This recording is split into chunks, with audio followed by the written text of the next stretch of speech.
Hello and welcome to the October edition of That Saints podcast. I'm Graham Punliff, and tonight we're going to pick through the bones of, or the wreckage of the Saints season as it's now over. With us tonight are Ste Beech on the buttons again. Evening, Ste. How you doing, Graham? You all right? All right. Ste O's with us. Evening, mate. You all right? And Paul Rigsby with us. Evening. Hi, Paul. Right. Well, it's over. Finally, we can all relax and look ahead to the next season. Tonight we'll have a look at the few games that have been that have taken place since our last show in September. We'll look at the recruitment ins and outs, have a quick word about the women's final that happened at the Totally Wicked last night, and we'll have a look ahead to 2025 and what we can expect or what we hope to expect. So where are we? Well, last game was last show was the 7th of September. We were looking forward to the playoffs and the final games of the season with some. I was going to say hope for a minute then. Trepidation. Trepidation. That's not the word. Fear. Because we had Wire away, Lee away coming up, and a home game against Cass, and then hopefully the playoffs. So it kind of went according to plan, I think. But we went to Wire on the 7th of September, just after the show, and lost 16-2. Pretty dismal performance from my point of view at that time.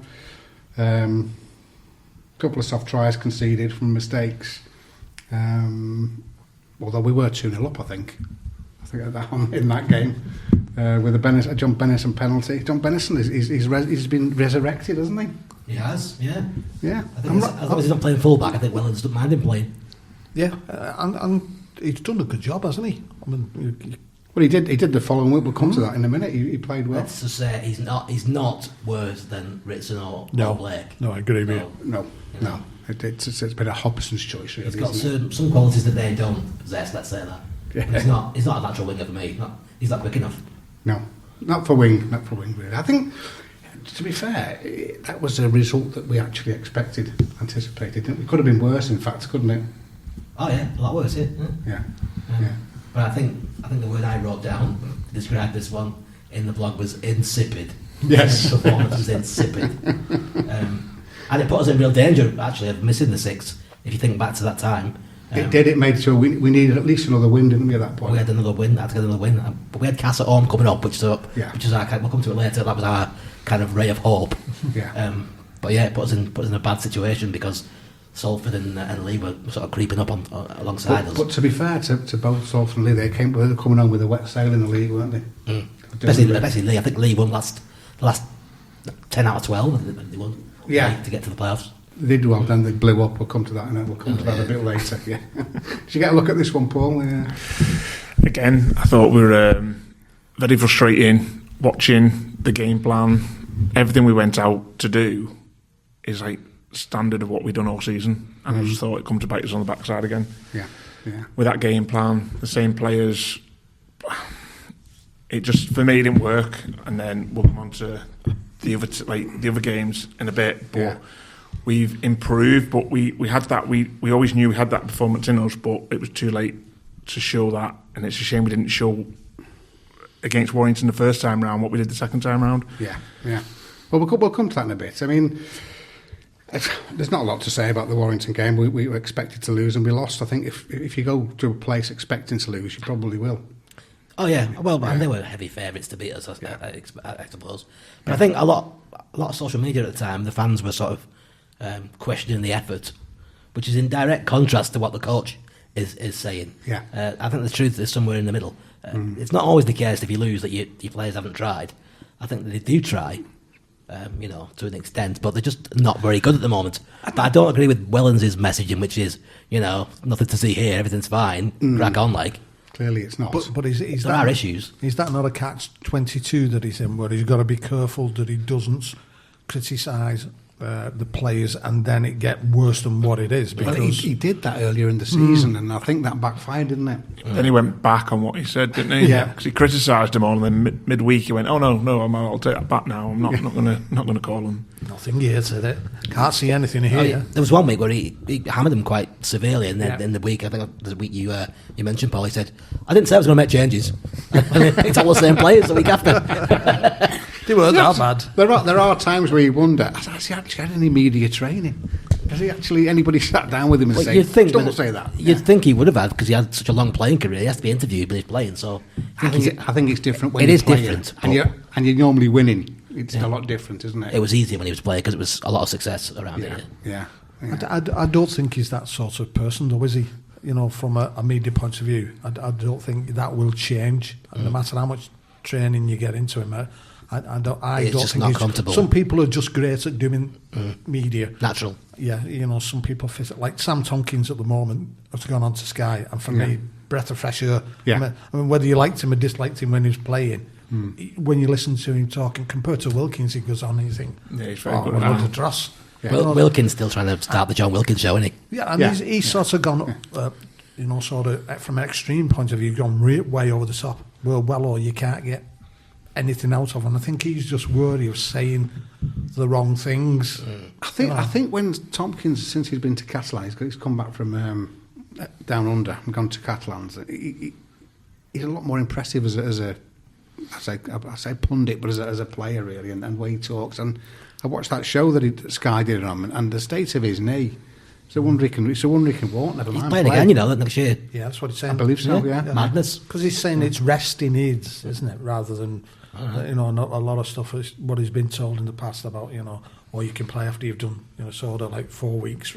Well, for his build, he's remarkably tough and durable. It's not just that, though. It's his age. He's about 35, 36 now, isn't he? So he's... He's always been a fantastic player, hasn't he? And Oh, he has, yeah. He's a very good speaker. Yeah. I don't know if it's too early in the show to say, but about Friday night after the game, the playoffs, I'll bring that up later on, because as good as he is, and him and Wilkin, if anybody watched the after chat with Ryan Hall and Burgess, I thought that was disgusting for Sky Sports. Yeah, I saw a couple of bits on there. And there's a piece at League Express on the back of that Ryan Hall piece, because wasn't it where he mentioned about at half-time Willie Peters had said, you know, you're doing this good, you're doing that good. Yeah, it was the Burgess no try for me. Yeah. That Sam Tompkins and Wilkin brought up and then started laughing about it. It was like it was a big joke, which obviously Warrington's just been knocked out. But on the back of that, on a serious game, I don't think in any other sport you get 2 pundits or 3 pundits laughing at one of the players making a joke out of potentially it was a no try. So Yeah. it was a bit frustrating. But Tompkins is one of the better speakers on Sky, and again, who will make another pundit in the years when he retires is Ryan Hall, because he speaks very, very well as well. And that's what the thing was on about, because what happened at half time there, he said that what I prefer is to be told what you're doing wrong, you know, where you can tighten up on this. So he was only disagreeing with the message. In the League Express, it said It gets blown out of proportion, doesn't it? And it said he slams Willie Peters. He didn't. No. What he said was, as you say, he's a great speaker, isn't he? Yeah, he speaks really well. Good. Yeah. I'm quite impressed with Willie Peters, to be honest. Done a great job so far, yeah. He's done a great yeah, job. Willie Peters doing fantastic. Yeah, with what he's got anyway. You know, he's got probably 2 or 3 top players, but not much more. Not that you And go they're a out good and watch. buy. Yeah. A better watch than we are, I would say. Well, yeah. Talking of a good watch, we had a bit of a good watch and a bit of hope injected on the 13th of September. We had Cass at home. We needed desperately to win, and we did. A fairly comfortable win, 40 points to 4. My impression of this was that Cass were already on the beach. yeah. I didn't think they were going to come and make any contest of it. Really, I think it gave a bit of a false dawn for us, really, because we got a couple of tries, a hat trick from John Bennison, I think. Yeah. Tommy got the chance to score a try on his last home performance, Yeah, that's what happened, didn't it? which was nice. I think he got it. Was that because he got his ban reduced? Yeah. The band was only one game in the end, yeah. Yeah, and comfortable win against a team that had nothing to play for, and I feel like we've done that all year against the lesser teams. Castleford, I know we got beat by them early on the season, but realistically, when we played Cass, Hull, yeah. Hull FC, London, we've turned on the points, haven't we, and somehow found out how to attack. But then when we go play the bigger teams, we've not done that, and we've said that all season. But exactly the same happened again. We went to Warrington, got a good hiding, play Cass at home, get a bit of confidence, score 40 points, and we think we're world beaters again, don't we? Yeah, and I think the main point that you're making there, Paul, is confidence, isn't it? They've just not trusted themselves to do what they can do, and therefore the confidence sort of drops. So it's a vicious circle. I can't remember a season where I haven't wished the players had just ripped the hymn sheet up and play see what's in front of them and play that. I think there is a gulf though between the top 8 here and that bottom 4. Yes. I think they are noticeably weaker teams. Yeah. Which makes things more simple against these types of games. This was notably the game though, one that a lot of fans have been waiting for, where Wanga Blake is not on the team sheet. Not on the team sheet. And he never played again, as it turned out. No. And so that was from what we've seen so far, revolutionary. Yeah, and we're going on about Bennison. He's not a winger, but at least he got in and did the tries. He scored the tries. I mean, some of the stuff that Wanga Blake's messed up this season. You're thinking, you know what? If you'd had somebody who was just basic and structured there like Bennison, then you would have had 100%. Like we've said all season, he's solid. I think he had one game early on in the year, didn't he? That everything went wrong for him, but every player has that. Yeah. If you've got him in your squad, he's better. Let's be honest, next year he's not going to be starting winger, but he's a very good squad player. And if somebody does get injured, he can come in and fill that place. And like I said, you're comfortable and happy that he's going to do a job. So... yeah, I've never disliked Bennison. I've always thought he's one of those players who, hang on a minute, if he gets the right position, he gets in and with a run in the right position, he'd be a good player. And he just seems to get stuck on the wing. I think wing is. I don't think he's. I think we've covered it a few times. He's not fast enough for me to be full back. He's safe. He's safe majority of the games he plays on the high ball, but I think he's just going to be a steady squad player on the wing, and if we have any injuries, he can fill in. Well, every team's got those type of players, haven't they? Exactly. Yeah, they all need them. Well, you need those players in salary cap sport, don't you, at the end of the day? Somebody who can play a couple of positions who's not going to cost you an arm and a leg. Well, we'll come to that because we're going to talk about recruitment and leaving players in a little bit. But we've got to come now to the game, a game in the season which I think was a defining game in our season. Really, we had to go to Lee, and preferably. I think we still had a chance of getting a home tie. Yeah, we would have finished 4th, wouldn't we? And played at home. In the playoffs. And a week later, we went to Lee with virtually a few back. It wasn't many missing. And we missed Siren. Yeah, there was only Siren, wasn't there? I think it was Siren. We had a couple of late withdrawals. Alex Walmsley and Moses and By were in the 17 originally and then withdrew later on. Yeah, there was M3, wasn't there? The standard. Anyway, for the facts were Lee 18, Saints 12, but it doesn't tell the story of the game. I think in the first 10 minutes or so, we had a try disallowed. Tommy Makinson, actually a nice move. To be fair, that was back to old Saints. Very good, very good. But Lachlan Lamb had been shot about 4 miles. It's a rule that I don't really like. Lachlan Lamb gets shot 4 miles away. But it's as black and white as if you run at the outside shoulder, it's obstruction. Yeah. So if he makes more of it or not, it needs looking at that. It gets chalked off, doesn't it? It should be that should be. Could he have tackled the try scorer for me? That's not stopping the try there. But then you're making a judgment call, which is a bit more problematic. It is with our referees, you mean? Well, yeah. Yeah, I guess that's right. But it kind of went downhill from there because pretty soon with Asiata and that was a dodgy try as well. Asiata's try. I don't know how they give that. Well, it went up as a no try. I think it went up as no try. I don't know how you can see from the angles we saw, unless the video referee saw an angle we didn't see. But from the angles we saw, well, he hadn't cut his fingernails. That's for sure. You couldn't prove that he grounded that ball. No, you needed a shot from the other side, I thought, to show the full picture. But he was happy with it and gave it. So I mean, I guess if you were there, I wasn't there, but if you were there, I reckon you'd probably thought that was a try. If you were there. So you mean like benefit of doubt sort of thing? Yeah, it looked like he'd plapped it down, but when you saw it from 97 different screens, it looked like he didn't. If we had a benefit of doubt rule, I think that'd be fair enough, but we don't do it. No, we don't. If he gives no try, you've got to find a reason to overturn that, and I'm not sure there's sufficient evidence. Yeah, and then we got the Latelli try, which was another. I think Sione come out the line defence. And Moylan went through him and passed it round and gone. Try. Having to play centre though in the last few weeks. Yeah, I don't criticise him for that. It just shows where we are as a squad, really. Yeah, that he has to do that. Yeah, because you can actually see it happening before it actually happens, can't you? Yeah, 100%. He got caught out a few times, didn't he? But he's had a fantastic season. But I just don't get why. Again, selection-wise, we'd take him out the back row where it's his strongest position.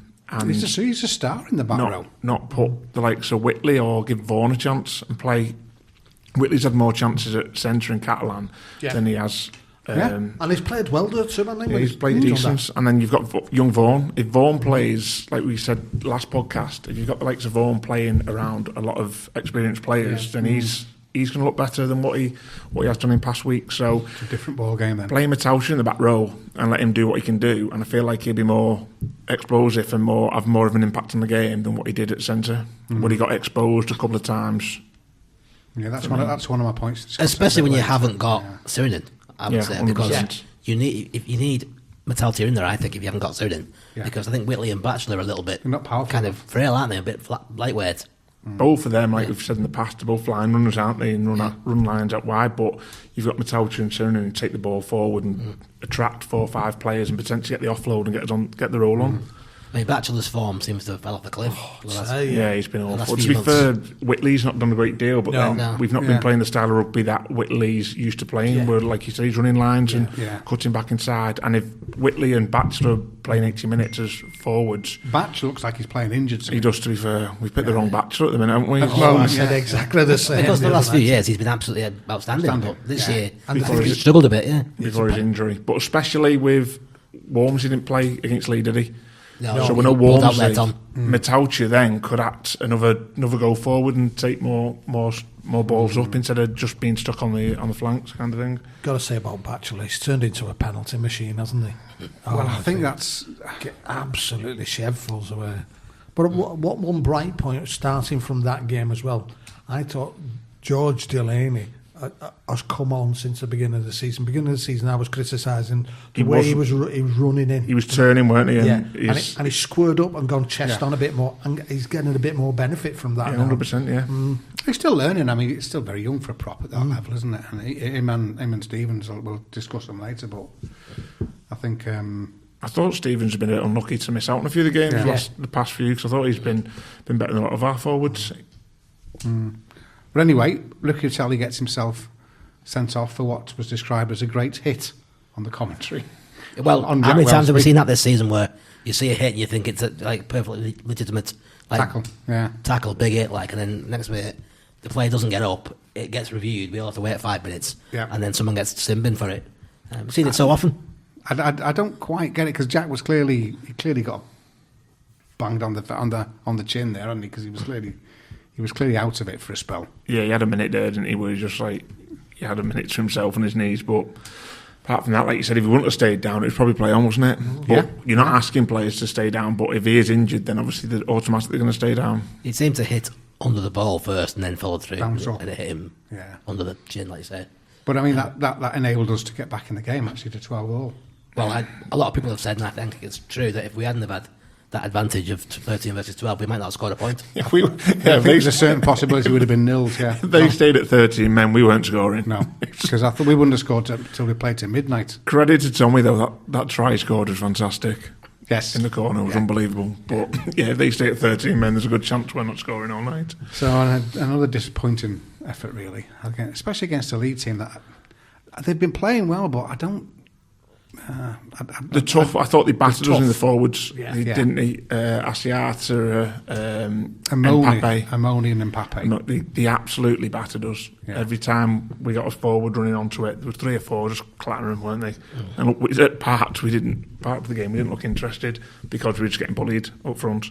Yeah, I've got a comment on that later. We'll come to that when we look at recruitment and what's gone wrong in inverted commas. But that was is this the Wellens one? Which one? This is the. I'm coming to the comments after the league game here. Yeah. Oh yeah. I'll leave it for later then, because I was going to mention that right now, but I'll leave it till later. No. We'll do it now if you want. All right. You go ahead. After the game, we had some interview with Paul Lowndes, who said it felt like the 18-12 loss to Lee felt like a win for us. And I don't understand. I still don't understand that. I still have to keep rereading it. It's not the right messaging for me for a person who's in charge of a club like Saints. No. I was fuming when I listened to that. I was like, what on earth is he coming up with that for?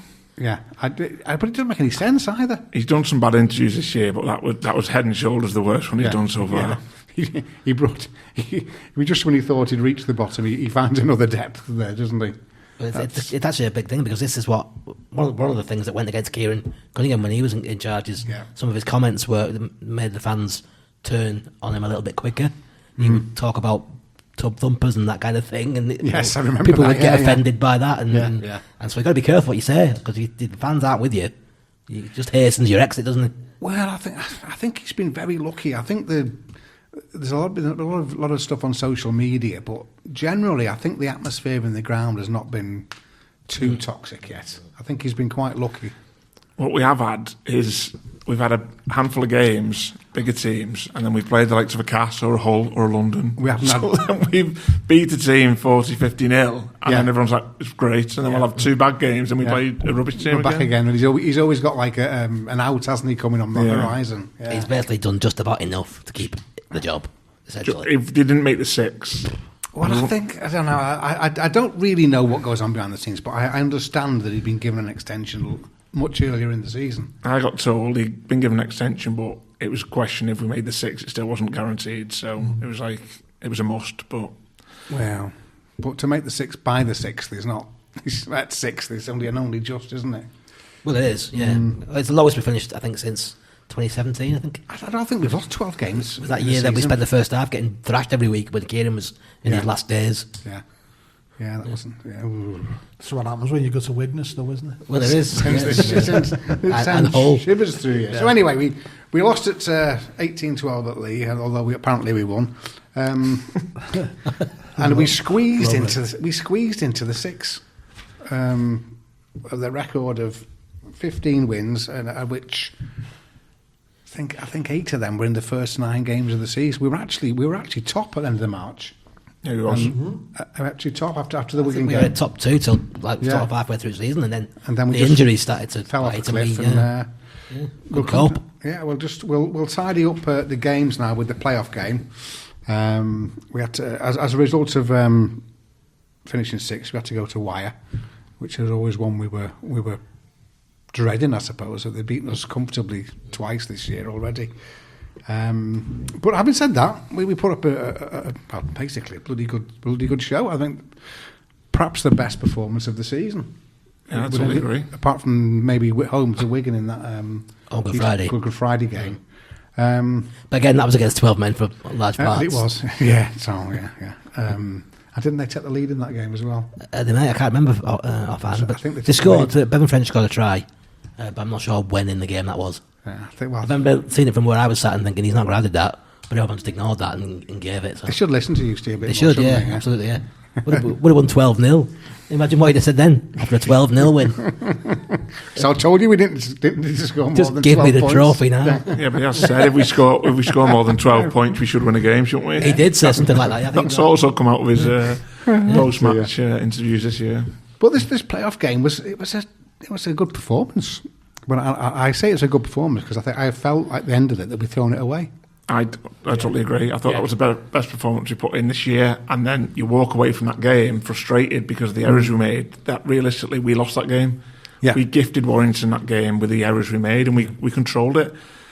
Just frustrating that we got halfway through the game and we went to 16-4 up, was it? Yeah. And then we had no one controlling. I think Lomax gave it to Dodd. Dodd put a little grubber kick in at the side of the sticks, and it was Ashton or Duff. He picks it up and runs 30-40 metres. I'm thinking, why not drop a goal? Take us put a few points on the board before half time and just get as much as we can on a roll. But we didn't, and we've not had that for the last few years. Anybody controlling the game, but it didn't help with the stupid errors and how many. Like I said, straight from the kickoff. Well, I've got errors as a question mark and discipline again. Straight off the kickoff with Tommy, which isn't like him. Obviously, someone was in his face, but we should be taking that and not putting ourselves on the back foot, especially in a game that big. I think there was at least one, maybe 2 instances where we played the ball incorrectly in deep in our own territory, and they scored off it in the next set. That's one of them was Bachelors, wasn't it? That's basic stuff. And then I think they got the ball back in golden point time. From Percival hacking it into touch. That simply should have been put deep into the middle of the pitch. Why didn't Johnny kick it? It shouldn't have even made Percival's hands. It should have just got Lomax or Dodd literally straight down the field. Yeah. Johnny had it in his hands. He passed it to Percival. Just get it down the field. But at this level, how does that happen? How does it happen when you've got we've won 4 in a row 2 years ago, and we're the top team. How do you end up with We've so won many? a World Club Championship over in Australia at one point. So Even we've when gone we through went to that. Australia, we didn't. We could have put that game to bed so much earlier in the game, but we didn't. We had to wait till golden point for Dodd under pressure to drop it. Yeah, it was brilliant to win. But that game, so many games Saints have been in, close games, we could have put to bed a lot earlier if we would have had a bit of game management and dropped a goal here or put them under pressure in different parts of the game, but we've not. It might be ironic, but I've been calling for Saints to play more expansively and open, like for the eons. I know what you're going to say now. And it was that ended up costing us. Yeah, Because instead of kicking the ball down the field and being boring, chasing it and pinning them down there, we tried to, Yes, but we can do that in the make something up. We can do that in the regular season. Obviously, playoff games. Playoff games. I didn't see what he was trying to do, Lomax, there, because at the end of the day, they had cover. It wasn't like it was short on numbers. No, there was numbers there. So if we were short on numbers, let's play. Let's go for him. And it was the last tackle. It was last tackle, and we're trying to go round a winger who's on the wing, and I'm like, there's no space there. What we should have done is just put boot to ball and gone straight down the other end. And the thing is as well, about 10 minutes earlier, they'd stacked that side by moving Percival over to there. So you knew, what, all your big game players were all over on that side. So you knew that it was always going to go over to the, that sort of area. So simply by, like you say, just put it down the middle in front of their post.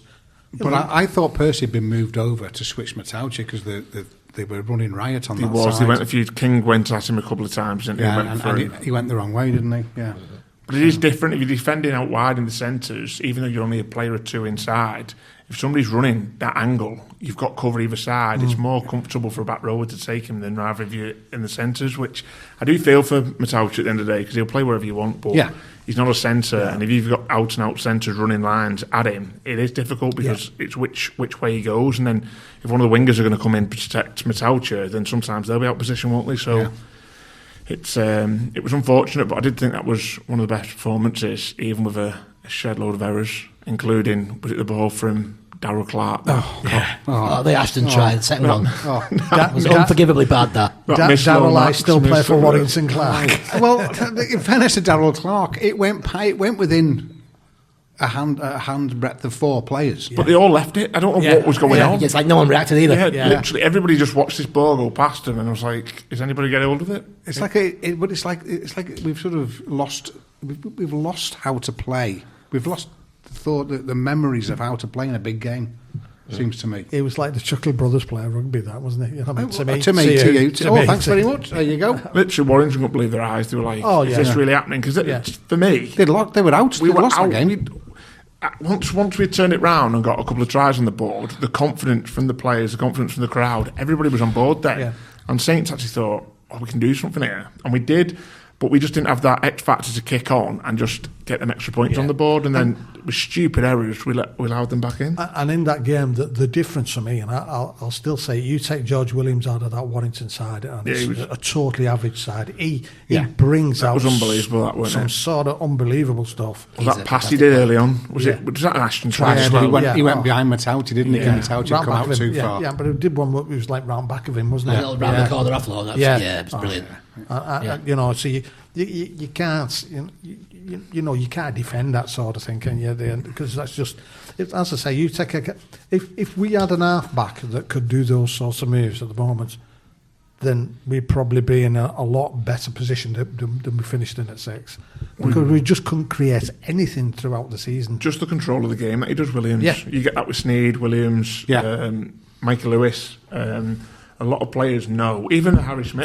But Harry Smith got that because Harry Smith, I don't think is an exciting player to watch. No. But he's like a very similar player to Matty Smith, kind of. Going to say exactly player. that. Yeah. But if you've got Bevan French running off you, you don't need a flashy half-back, but Smith will just organise, kick when he needs to kick. If they need a drop goal or they're just under a bit of pressure, let's go to 7 points. We've literally, Lomax has played now the last, 10 years? We've not had that from Lomax from day one. I thought we'd get that from Dodd, but Dodd's not really brought that into his game either. No. Well, Dodd, there's two things with Dodd. One, I think since his injury and his new contract, he's been in self-defence mode. Yeah.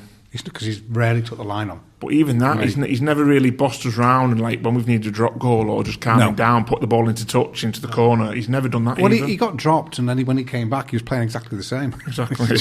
It didn't it didn't fit for me. There's something not been right for 18 months, basically. It'll be interesting to see how he goes over there because it's that if he plays the way he played for us Well, he won't this get year, a game, will he? he won't be lasting very long over there.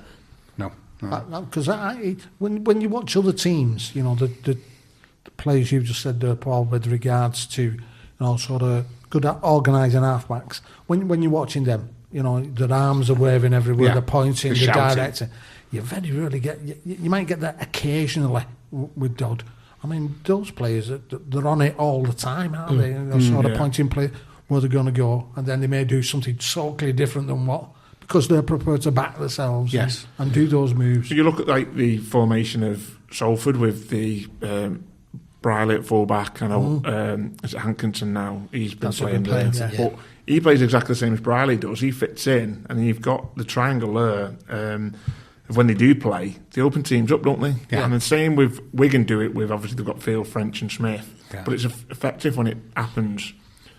But I don't see him like we've done any of that really. Well, let's have a look at that, because I've just been having a quick trawl through social media and the supporters' websites for reasons for the season. Pearls of wisdom, which come out in, I think they come out in 4 areas. Horrible, tough injury list as 1.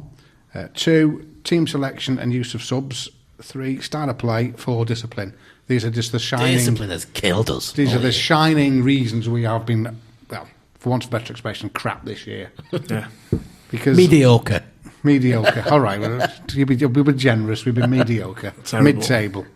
I think they all fit hand in glove to a certain degree, don't they? Because you get the injuries, and then obviously the players you've got to put in those positions. I think that's where he's got it wrong a lot of times, with regards who he's put in those positions he needs to put in. And we're talking square pegs, round holes. Yeah, which never works. I heard him actually acknowledge that in one interview, one time. I think he did. It might have been referring to when he played James Bell at hooker. I think he accepted he got that a little bit skew with. But other than that, he's just gone with it, and he kept on doing the same things. Yeah, but I think that yes, we've had a bad injury list, but I think we had an injury list to keep more key players than you would like. A lot more. Yeah, we had 10 or more out at one spell. At one point, yeah. It was really difficult. Yeah. So that's one we can hang. When you play a conservative style of play, and all you're going to do is try and grind it out against teams, it makes it worse because you're not offering a threat. Yeah, an attack, and that's what killed us. I think one of us, or you, as you said, that when we play this style of play, you've got to win because there's nothing else. Yeah. There's nothing else. There's no entertainment. There's no excitement. There's no nothing, is there? Well, especially if you're Saints, coach, we've got a DNA of being an entertaining club, entertaining team. Yeah. If you don't do that, you could be out. Can I just back that up with what's written in the League Express today from Wellens? This was Steve Nibbertson, obviously interviewed him at some point, and it said, Paul Wellens has admitted he made mistakes during a difficult second season at St Helens.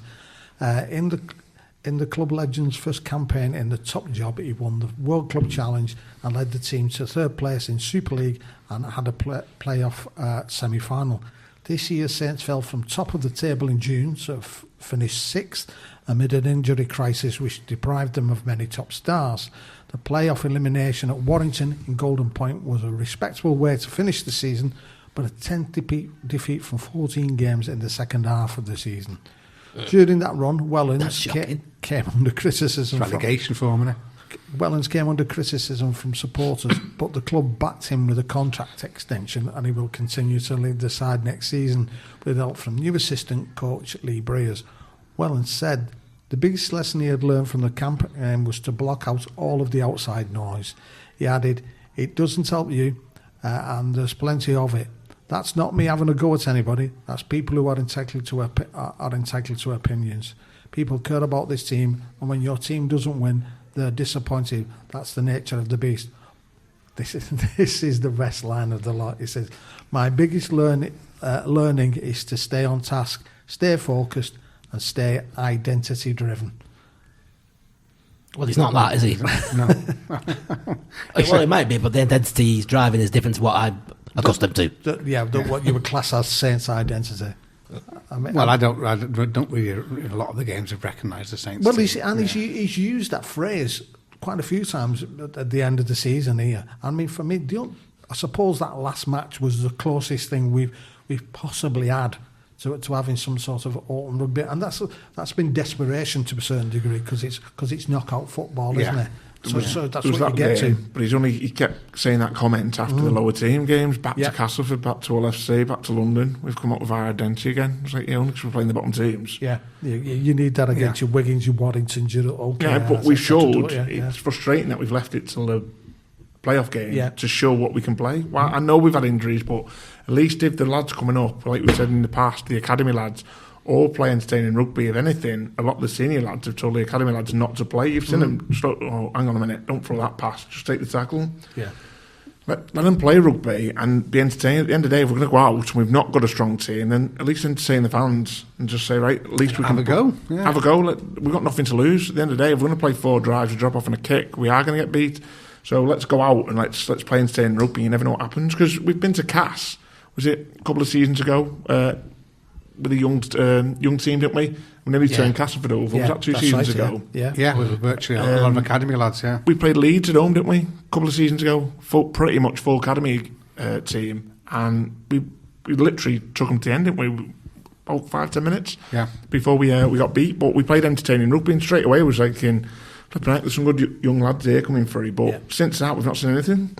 I was watching a podcast, James Graham podcast. Don't know if you've seen it, with David Furley. I seen that the other day. Yeah. Absolutely superb. And the good part about it was Furley saying was, obviously I think it was Millward who was the coach when he came for that 12 months.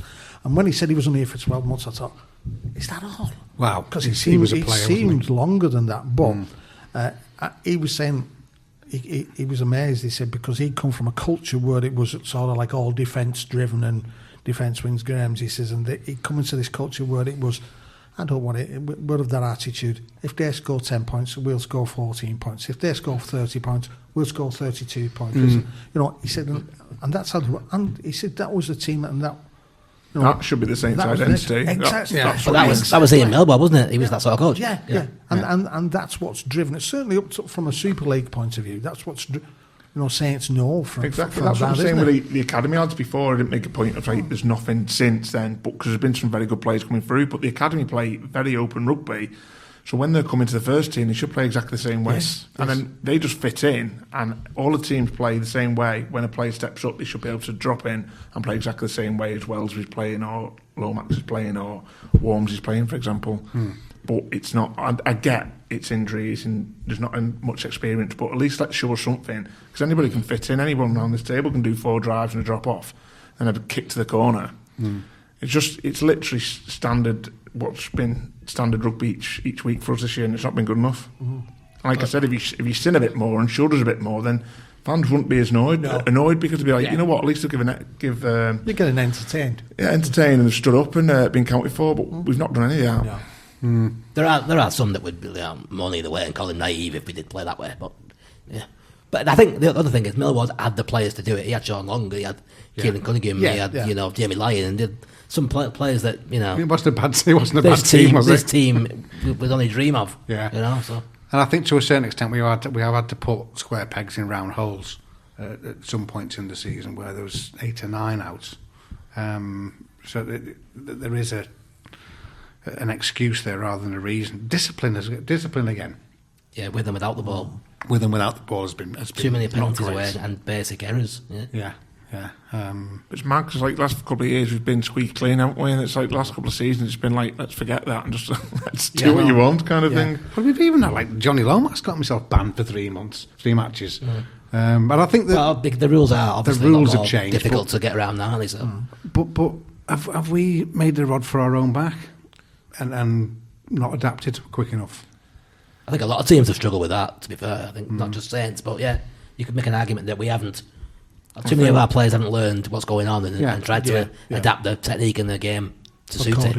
But it is very difficult. We've had 2 seasons. Well, our back rowers, everyone was wondering why we'd sign like 4 or 5 back rowers. The reason why half of them was suspended each week. Keep getting suspended, yeah. And in particular for late hits, a lot of the time it's because when someone passes the ball or kicks the ball, they'll like run into him, even like very gently and knock him over. But still get banned for it. Yeah, Percy got a daft one, didn't he? The ball had gone for about 2 seconds, and he weighed in. That wasn't too long ago. There's that many of them. I can't remember who they were against now. There was nobody worse than the Matty Lees one a couple of weeks back. It's Cass. I mean, literally, he just put his hands out. He didn't push. It was sort of like I got there and I leaned on him. I'd leaned on him, and it was against Warrington. Might have been Warrington, yeah. Because it was Mbai did the same thing and didn't get sin bin, but did get banned. And Lees didn't get banned, and I couldn't figure that one out. It was, you can't figure most things out each week. No, that's mental. The disciplinary system is, whilst it has good intentions, it's all to pot, and it's almost the RFL at the minute. It's the refereeing's a joke as well. Each week, it's like I said. The video refereeing is getting even worse. That Joe Burgess try was a disgrace. It was awful. And like I said before, they're just the commentators and Joe Burgess just making a joke of it on Sky Sports and just laughing their heads off. And I'm thinking, saying that, there was one in the NRL Grand Final. If you saw that, which was horrific as well. I did. Yeah, I did. I thought it was awful. But I think that was discussed in a lot more serious comments than the some as you say. Yeah, you watch the NRL Grand Final at weekend, and they're discussing it and saying why it could be a try and why it might not be a try, and they're having a full-on discussion about it. With us, we're just making jokes. Literally, the players are all taking the piss out of each other, and then Joe Burgess coming out with Pinocchio jokes, and Sam Tompkins, who's done really, really well, and I feel like he's a breath of fresh air on Sky Sports, just starts taking the piss. I'm thinking it's not good for the sport when you've got your head, basically, or commentators just all having a laughing joke at the fact that. Yeah, it is funny that Warrington's been knocked out, but realistically, if that's your... to be fair, it is. But it is funny, but if that's your team, you're absolutely fuming, because it's a big decisions like that has just changed a massive game and knocked a team out for the season. And to be honest, it's that ruling, isn't it? Because if he'd have gone up as it was...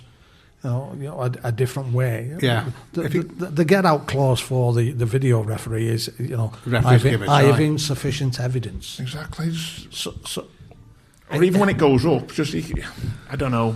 Well, there was no clear view of that ball going down, was there? In Union, if the ref doesn't give a try and he's not sure, he says to the video ref, "Is there any reason I can't award a try?" And that's a much easier scenario for me. To which the answer would have been, in this case, because it isn't one. Yeah. Agreed. Yeah. I didn't think it was a try at first viewing. It's literally, can you see the ball on the floor? No. Then unfortunately, I can't give a try. Yeah. No angle approved. As easy as that. And then at the end of the game, why is Brian Carney asking Burgess, come over here, Budgie, let me just ask you, did you get the ball down? And it becomes a laughing stock. Just think, don't ask him the question in the first place. Don't bring him over just for a laughing joke. Just leave him over there. Don't get me wrong, I'm happy for Hooker to be in the final. Yes. But there is that. It's not the way it should be for me. No, it's not professional, that is it. Talk of Pinocchio reminds me of a less professional era with Tommy Martin's foot of God remark when he kicked the ball at the ruck to slow it down. And they asked him about it afterwards. He said, "It's the foot of God." I love Tommy Martin. There's a loose ball, he just kicked it at the ruck. So he couldn't play quickly. Do with him now, couldn't we, organising a game and kick in?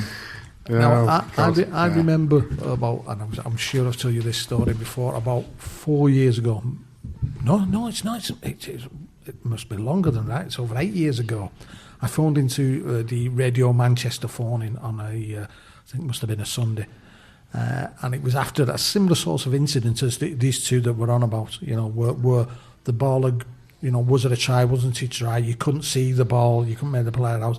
So I phoned in and I said, well, at the time, I said the footballers in the championship were playing with a yellow ball because there had been some tests done that showed you could see it quicker. They do in winter, I think, anyway. Yeah. It was visually easy to pick up. I said, surely if we played with, instead of a white ball, we played with one of these yellow balls. Because how many teams playing yellow? Castleford, I think, were the only one I could think of. So surely when the ball goes down, you can identify that ball a lot easier than Trevor Hunt.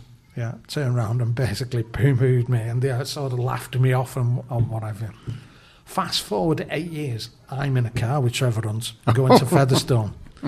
And Trevor Hunt says, "Hello, Ste, how are you doing?" "I'm fine. I'm Trevor. Pleased to meet you, Trevor. How are you doing?" "Yeah, fine." And we get chatting.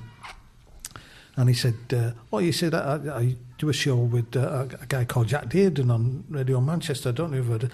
I said, "Yeah." I thought, game on.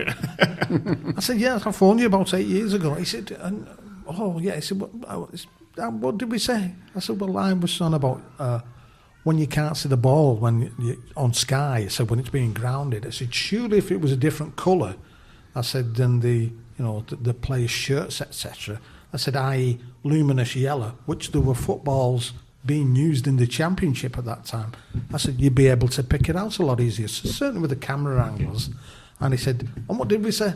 I said, you basically both poo-pooed me and mocked me. He said, I'm sorry about that, Steve, but that's the way it goes. Sorry, not sorry. Thanks, Sorry, not sorry. Trevor. And you stopped listening to the show after that. Yeah. Got to say he's a nice bloke, though. He only had 2 listeners left after that. Yeah. Right. Let's move on a little bit. Let's have a look at recruitment, outs and ins. Let's do the outs first. Out from Saints. We'll just do Saints because the whole show to do everybody else. Out, obviously, Tommy Makinson gone to Catalans. Lewis Dodd gone to the Sydney Rabbitohs.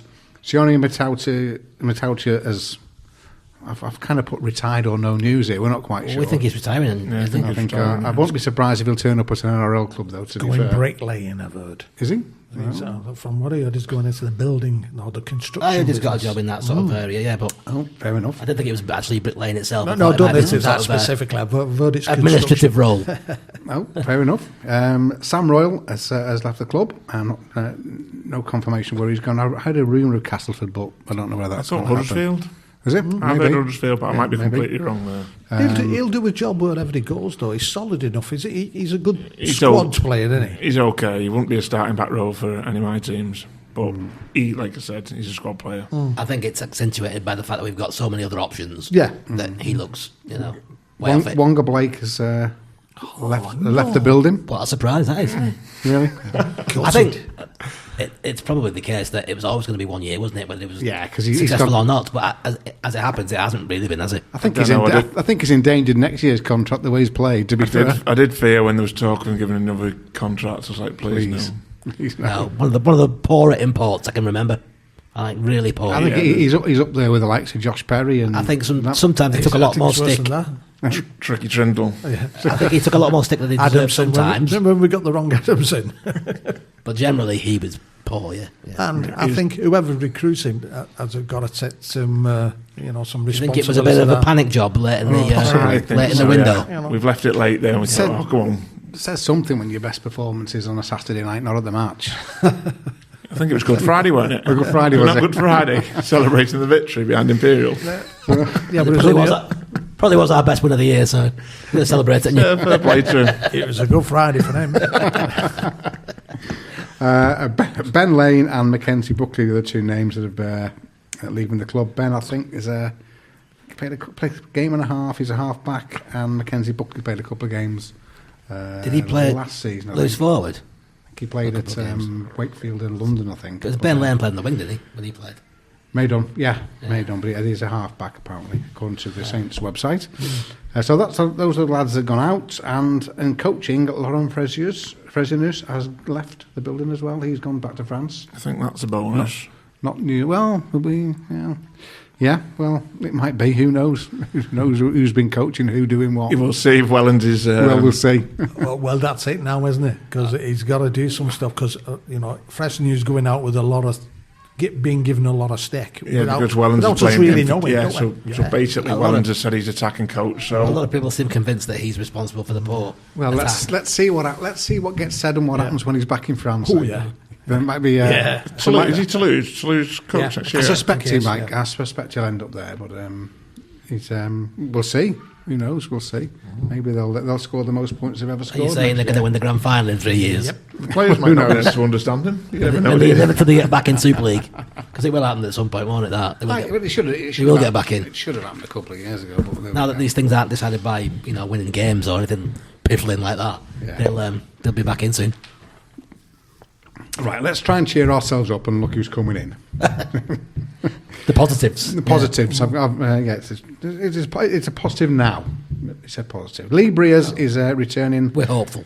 to the country and to his hometown from 2 seasons as assistant coach at the Brisbane Broncos, who had a stellar season in his first year as I think he was definitely attack coach there. Not so much this year, I don't Not think. so I much think this Kevin year. got the sack, didn't he? Well, yeah, he's just had the sack, but I think they've had a a lot of injuries this year, I think. Yeah, they've had a few key players. Key players, yeah. Oh, the ex-Wigan man's just took over, hasn't he? Maguire's got the job, hasn't he? Has he? Has he? Oh, I do not like him. They'll have 3 months of wrestling I now. am convinced that he brought in all that He's wrecked our game, didn't he? culture of violence that Wigan employ. It started with him, I'm telling you. All that, all that cannonball tackling and all that other grubby stuff that he brought that over, I reckon.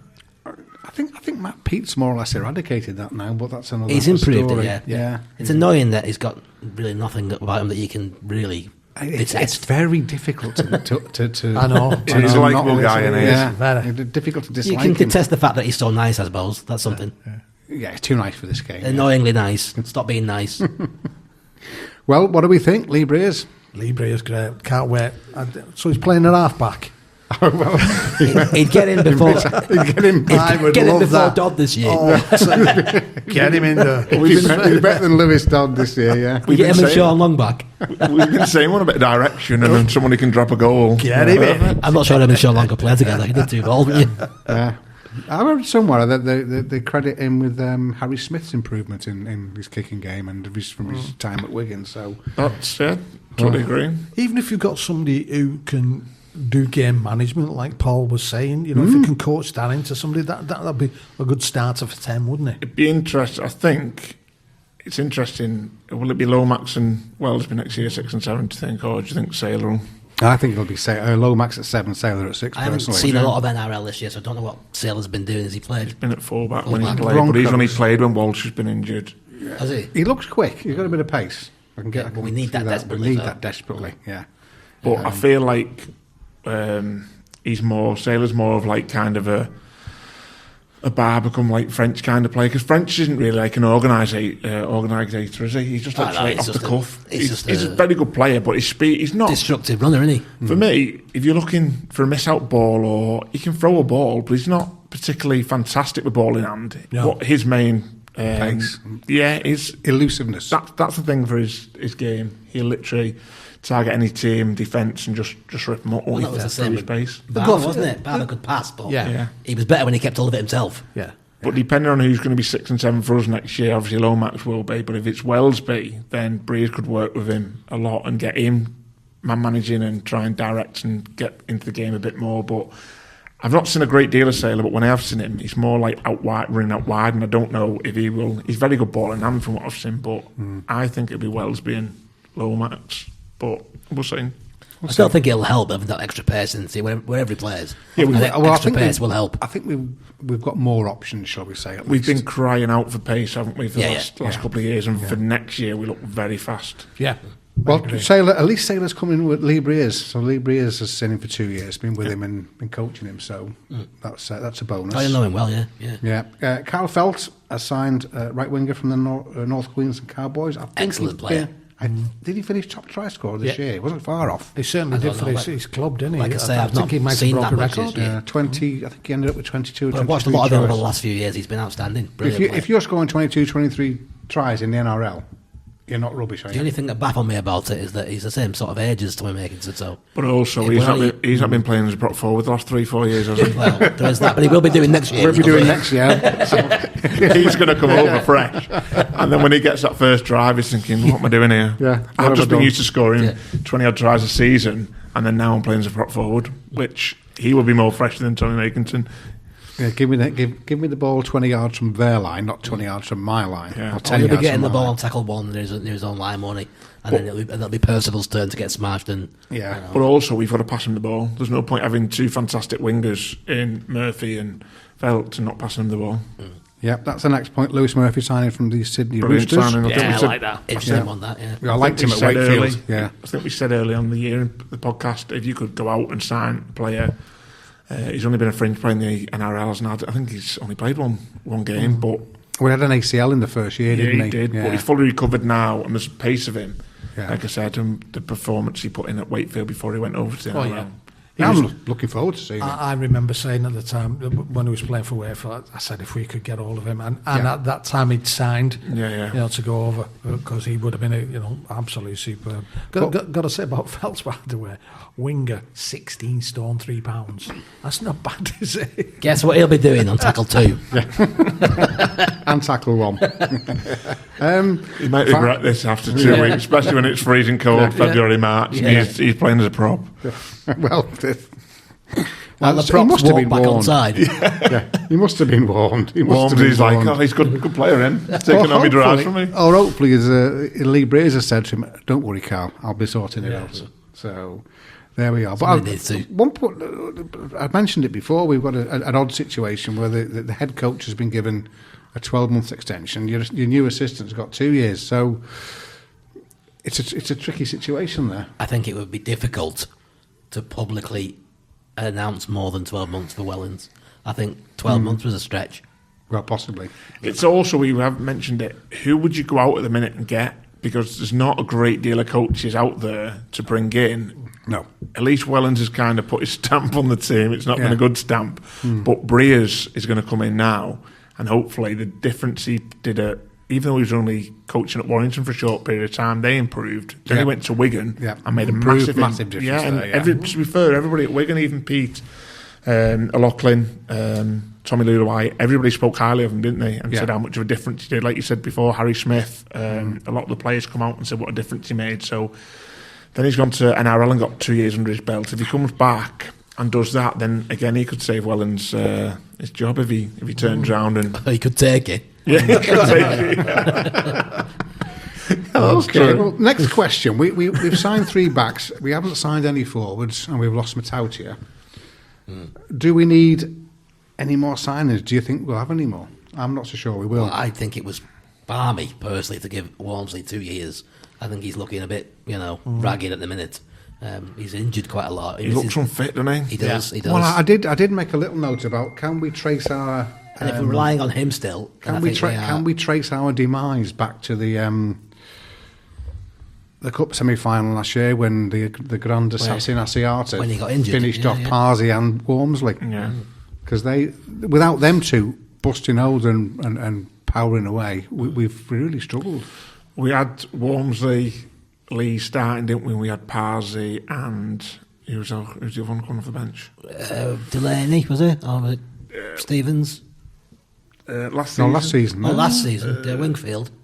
Yeah, Wingfield. To be fair, Wingfield will be like a new signing next year, but hopefully has a clear run of injuries. Yeah, shoulders with him, isn't it? Again, like you said, Walmsley and Matty Lees will pump through the line and make the holes, and then you'd have Parsi coming on and Wingfield or whoever was on the back of that coming through, then doing a bit more damage. So I think we need to get back to that to have 4 solid forwards. For me, next year we could sign a prop forward, an out big prop forward, and another centre. I think we've done really good business. I don't know whether we've got salary cap available for that, because looking at what we've lost and what we brought in, it's probably unlikely.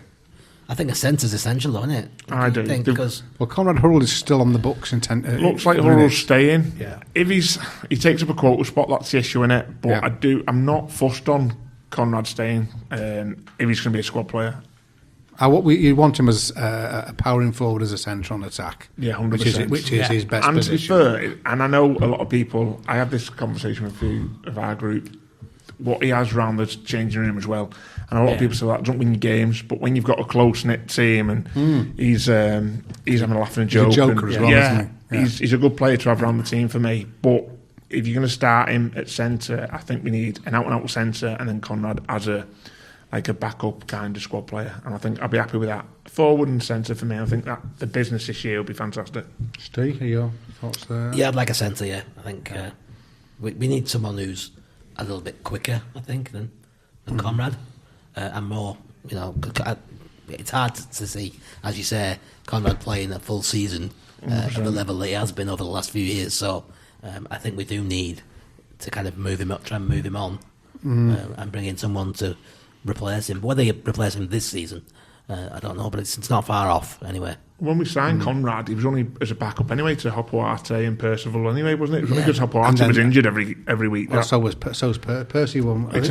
I think Percy's played 60%. That's of the other games. issue, that you're not going to get a full season out of Percival. So if you don't sign a centre, you've got nobody left. Yes, you need an out-and-out centre, Conrad as a backup, and as a backup, you're not fussed because when he's on it, he's a handful. Yeah. And like I said, he can defend when he wants to defend. It just depends when he chooses. But when you've got ball in hand and you're 20 metres out, there's no one better than scoring a try. And to be fair, he'll attract that many defenders that he'll put the centre in for a winger.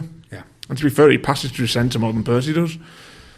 Well, that's a problem for our wingers. Exactly. There's no The point centres they've signing got. 2 brilliant wingers and then having centres who don't pass. Except that Welsby and Lomax do a very good cut-out pass. But then at the minute, all the opposition's been onto that cut-out pass, and half the time intercept and go the full length. Yeah, we're always getting caught on defence with teams getting the ball to their winger, and they just leave the winger on the wing because they know we're going to cut-out pass. Oh, that's the blueprint for beating us, isn't it? Yeah. Get the ball wide as soon as possible and run round us. Yeah, and it's a win. It's a win. It's laughable, but it is. I mean, I've got no coaching badges, but I could see that from anywhere. Yeah. And then if we do throw the ball out and do the miss-out pass and it doesn't work, we haven't got a plan B. Just have an option inside, just another option. Have some good centres. Yeah. Anyway, highlights. I've got 4 highlights this year. The breakthrough for And is that? Yeah. Well, you'll see why. Harry Robertson, Noah Stevens, Johnny Vaughan, and Whitby. I've forgot his first name. What's his first name? George Whitby. Yeah. Sorry, George.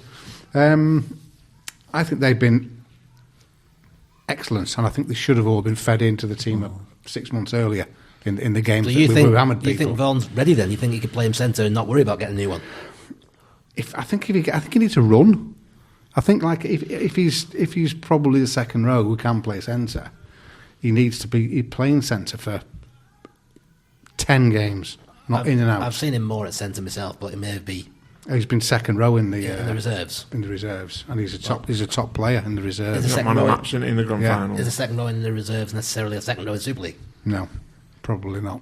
Possibly, but he needs. He's only 21, is he? Oh, he's still young and got time to Yeah. develop. Yeah, but I'm just not completely convinced that I would put him in there now. And have him playing regularly.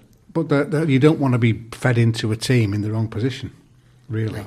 Ideally, that's been. So you think he has been? I think he has been. I think he'd been better off with others around him to. Yeah, we've said that with all the youngsters really, because you've thrown them all out together.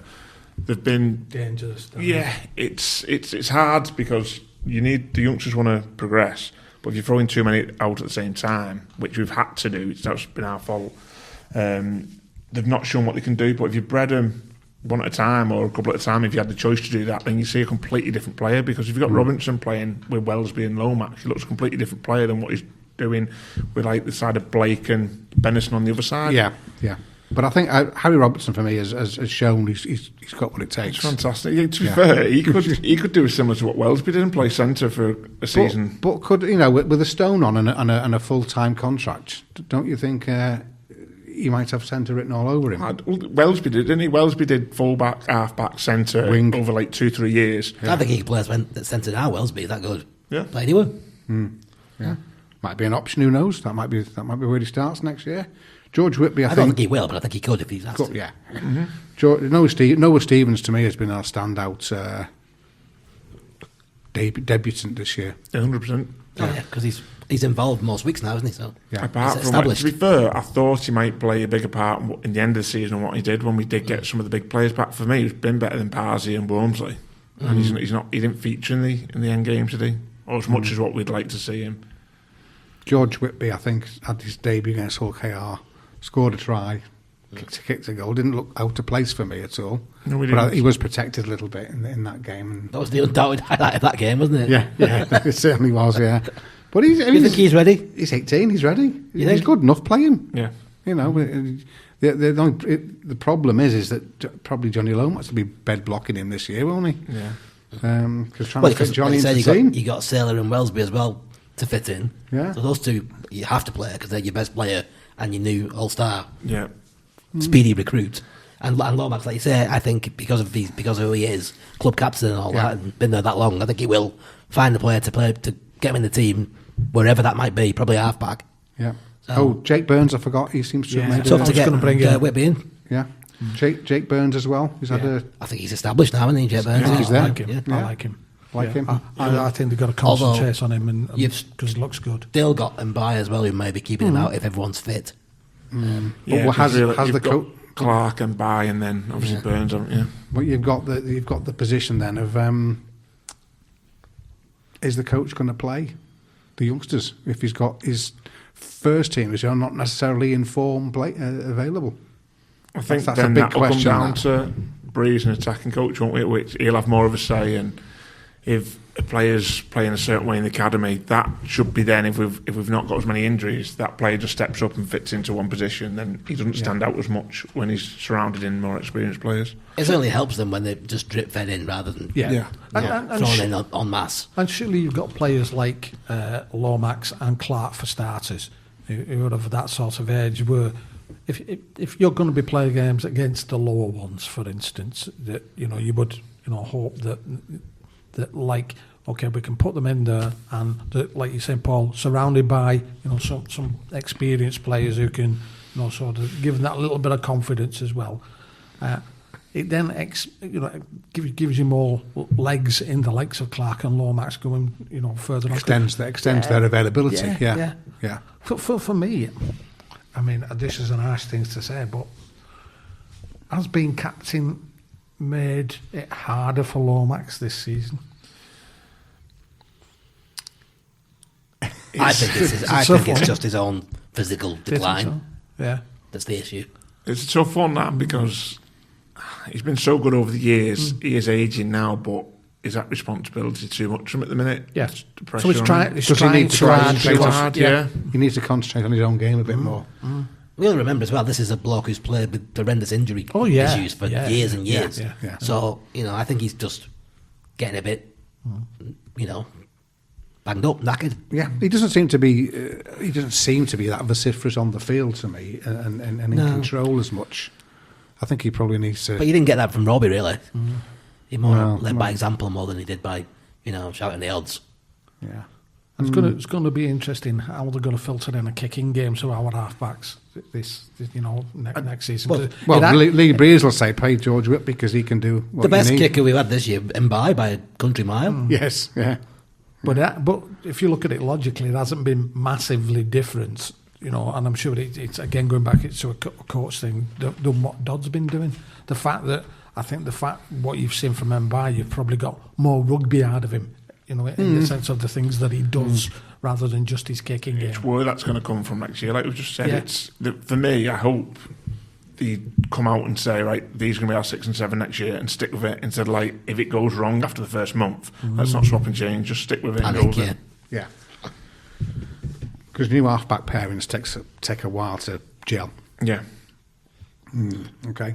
Right, let's have a quick look at the Women's Super League Grand Final at the Totally Wicked yesterday afternoon. Unfortunately, Saints went down to York Valkyrie 8 points to 18. Was it 8 points to 18? Was it? Yeah, it was. Yeah. I did watch this, and unfortunately, after a stellar season where they won League Leaders Shield and the Challenge Cup, they couldn't quite get over York Valkyrie at home. They forgot how to catch. Hey? They forgot how to catch the ball. They forgot how to catch the ball, unfortunately. A plethora of mistakes cost them the game. And I think York scored 2 tries from dropped kicks, really. Just drop kicks, giving up possession. And over they went. But Do you mean like bombs? Yeah, but they dropped about, I think from memory, about 6 or 7 bombs. Yeah, it was literally like kick after kick. Kick after kick, yeah. It was a shame because they started the game off really well. And I thought, lovely try from Leah Burke. Yeah, and I thought, to be fair, they did that really well. That move that they kept putting on. Yeah.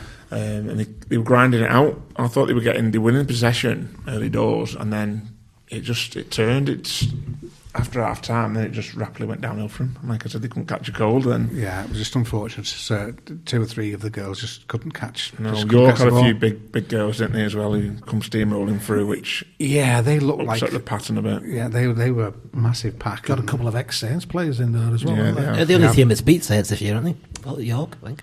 Yeah, first game of the season, wasn't it? Yeah, and last. Bookended the season. Anyway, congratulations on a great season, though, league leaders and Challenge Cup, but unlucky yesterday. As we always argue, Graham, that should be talked about more, right? Win the league, that should be... for me, the big money should be win the league. Get a lot more recognition than it does. Absolutely. And to be fair, would you put that at Old Trafford with the gents? Yes, I've always said that. Because they do it with the Challenge Cup, don't they? Yeah. So would you not follow suit? I totally agree. I think they should, yeah. And but whether it'll happen doesn't matter. But should be it's the two big games in the competition. And it was an enthralling game. It was a good watch. It was a decent crowd as well, wasn't it? It was nearly 5,000. 5,000. Yeah. What is the argument against that? Are they worried that people won't go in early for it, or?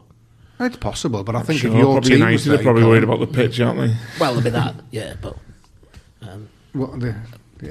I don't know. It doesn't affect the Challenge Cup final, does it? Because they play it there. But they could play it earlier. But it would be back to before, wouldn't it? Because the men's game starts at 6, so it would be before. Yeah. There's no reason why it couldn't kick off at 3 or something like that, is there? No, I just wondered whether they were worried that people would still be in the pub and not go in. But like you said, they have it at Wembley. They do it at Wembley, don't they? It seems to work. So, all right, let's round off with the grand final. But we are not there. Is there a grand final? Yes, there's a grand final on Saturday. We're going against Hull KR. Let's have your predictions. I've got 2 items left. This is the first one. I can't see past Wigan. I'd love to see Hull KR win it. I would really love to see Hull KR win it, but I can't see past Wigan. I just think they're too strong in all departments. I know Hull KR will have Minchella back. I think he's back after a ban, and he's a big player for them. Yeah, he's a good player to have back, isn't he? Well, the captain, isn't he? Mikey Lewis needs to concentrate on his game and not get involved in aggravation, shenanigans, or whatever they call it. But I think it should be a good game. I think it all depends what Hull KR turn up. I just hope that they come out and play rugby, because Catalan last year played rugby all year, entertained. They got to the grand final and decided to play percentage rugby, didn't they? Yeah. And then it just went drastically wrong for them. And Wigan, that's all Wigan will do. Wigan won't come out and do anything fantastic on Saturday night. They'll just play percentage rugby and there's hope for half a break or a mistake, and Field or French pick the ball up, or a kick to the corner for Marshall. Wigan won't do anything to stand out on Saturday. If you try and beat them at that, you probably won't beat them at that. But if Hull KR come out and play rugby and entertain, which they have done for 90% of the season, then I'd actually back Hull KR for an upset. If they believe in themselves and play the type of rugby they have with the offloading and the follow-up for the support play and everything, and Mikey Lewis plays what's in front of him, I think they've got a Mikey Lewis will rip it up if he plays to half the standard he's played all season, because I think he's the best. He will be the best halfback on the pitch. As much as we say French is a very good player, he's a very good individual player. I don't think he's a player like a team player. He'll just do something off his own back. But with Lewis and May, I think their halfback combination, this is a big call, but their halfback combination is better than Wigan's halfback combination. Yeah, maybe. Steve, what are your thoughts on where the trophy's going? I think from a sort of head point of view, you've got to look at it and you think Wigan, because of their experience, etc. But if anybody was going to cause an upset, it would be OKR. I'm just say it would be Wigan by maybe a try. That's all. It's a classic for Saints. Which would be a shame, but it's a classic for Saints fans. Your heart says LKR, exactly your head says Wigan, doesn't it? I think Wigan will pip it, but if OKR come out and play rugby, then we'll fingers crossed. Yeah, and you've got to say, within space of how many? Was it space of a couple of hours? OKR had sold 10,000 tickets. Yeah. I'm in the OKR end on Saturday, so it's a good job. I'll be watching on the telly. Steve? I just haven't got any faith in Hull KR here. I think, if you remember last year, the semi-final, and they were evenly matched then, and everybody was like, which way is it going to go? Wigan just tore them apart. I fear that Hull KR, come the big occasion, won't quite have it in them to match Wigan, who we know are going to be monotonously, good. Efficient. Yeah. So to beat the team like that, it's going to take a heck of a performance. They've got it in them. They've got the team to do it. I just don't have much faith that they're going to perform on the day.